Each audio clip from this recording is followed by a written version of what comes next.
లక్షణాలు ఏ ఏజ్లో గుర్తించడానికి వీలుగా ఉంటుంది, అలాగే ఈ లక్షణాలను ఎలా గుర్తించాలి? చక్కటి ప్రశ్న అండి. డయాబెటీస్కి కొన్ని లక్షణాలు ఉన్నాయి. దీంట్లో ఎక్కువ మూత్ర విసర్జన, ఎక్కువ దాహం కావడం, ఎక్కువ ఆకలి కావడం, బరువు తగ్గడం, గాయాలు మానకపోవడం, మరియు చూపు మందగించడం, ఎక్స్ట్రీమ్ వీక్నెస్ అంటే తెలియకుండా వీక్నెస్ రావడము, ఓకే, ఇలాంటి స్టామినా తగ్గిపోవడము, ఇలాంటి కొన్ని లక్షణాలు ఉంటాయి. చిన్నపిల్లలు అయినా కానీ పెద్దవాళ్ళలో అయినా కానీ ఈ లక్షణాల నుండి ఒకటి రెండు ఉన్నా కానీ ఇమీడియట్గా ఒక జనరల్ ఫిజిషియన్కి చూపించుకొని దాని తర్వాత షుగర్ టెస్ట్ చేసుకొని ఒక డయాబెటీస్ డాక్టర్ అన్న ఎండోక్రైనాలజిస్ట్ డాక్టర్ దగ్గర చూపించుకొని మనం నిర్ధారించుకోవచ్చు. టైప్ 1 టైప్ 2 అనేది కొన్ని టెస్ట్లతో కూడా నిర్ధారించుకోవచ్చు అండి. లక్షణాలు మాత్రం టైప్ 1కి టైప్ 2కి సేమ్ ఉంటాయా సార్? ఏదైనా డిఫరెన్షియేషన్ ఉందా? నియర్లీ సేమ్ అండి. టైప్ 1 డయాబెటీస్కి అయినా కానీ టైప్ 2 డయాబెటీస్కి అయినా నేను చెప్పిన లక్షణాలు చాలా వరకు సేమ్ ఉంటాయి. కానీ ఇది మనము పిల్లలలో గుర్తించడము చాలా కష్టం, ఎందుకంటే వాళ్ళు చెప్పుకోలేరు కాబట్టి. ఓకే, ఏదో వేరే కారణంగా మనము వీక్నెస్ ఉందని అనుకోవచ్చు పిల్లలలో, లేకుంటే న్యూట్రిషన్ తగ్గిపోయి ఉందని అనుకోవచ్చు. కానీ కంపల్సరీగా బ్లడ్ టెస్ట్ చేసుకుంటేనే తెలుస్తుంది ఇది. సో అయితే టైప్ 1 పిల్లల్లో ఏ ఏజ్లో బయటపడుతుంది సార్ ఎక్కువగా రీసెంట్ టైమ్స్ గమనిస్తే? టైప్ 1 డయాబెటీస్ పిల్లల కంటే పుట్టుకతోనైనా తెలుస్తుంది, లేకుంటే కొంచెం అంటే కొద్దిగా ఒక 5-6 ఇయర్స్, లేకుంటే కొందరికి 10-12 ఇయర్స్లో కూడా తెలుస్తుందండి.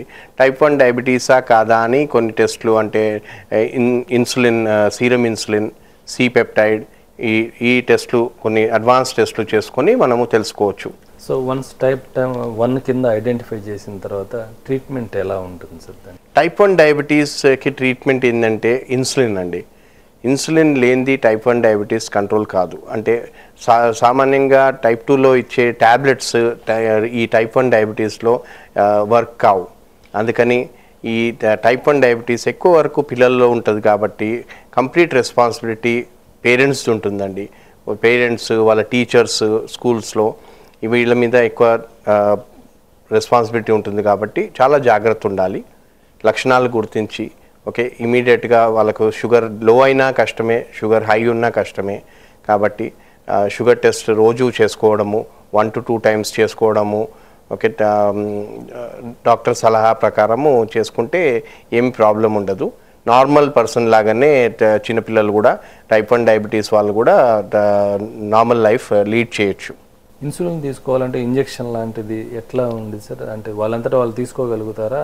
డాక్టర్ కానీ నర్సు దగ్గర నుంచి ఇన్సులిన్ తీసుకునే అవకాశం ఉందా? ఎట్లా చేయాలంటే ప్రతిరోజు ఇన్సులిన్ తీసుకోవాలంటే రోజు హాస్పిటల్కి వెళ్ళాలంటే ఛాలెంజింగ్ థింగ్ కదా.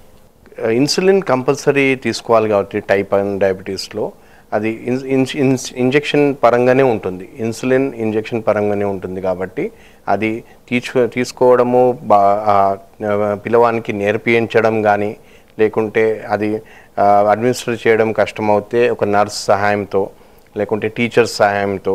ఎందుకంటే ఇన్సులిన్ ఇవ్వడము అంత పెద్ద చాలా సైన్స్ కాదండి, అది ఈజీగా మనం నేర్పించవచ్చు. ఓకే, ఆ ట్రైనింగ్ కూడా డాక్టర్స్ ఇస్తుంటారు, డయాబెటీస్ ఎడ్యుకేటర్స్ ఇస్తుంటారు కాబట్టి టీచర్స్ కూడా మనం ట్రైనింగ్ ఇవ్వచ్చు. అక్కడ ఉన్న మెడికల్ రూమ్ వాళ్ళకు కూడా మనం ట్రైనింగ్ ఇవ్వచ్చు. ఇన్సులిన్ అడ్మినిస్ట్రేషన్ అంత కష్టమేమీ కాదు.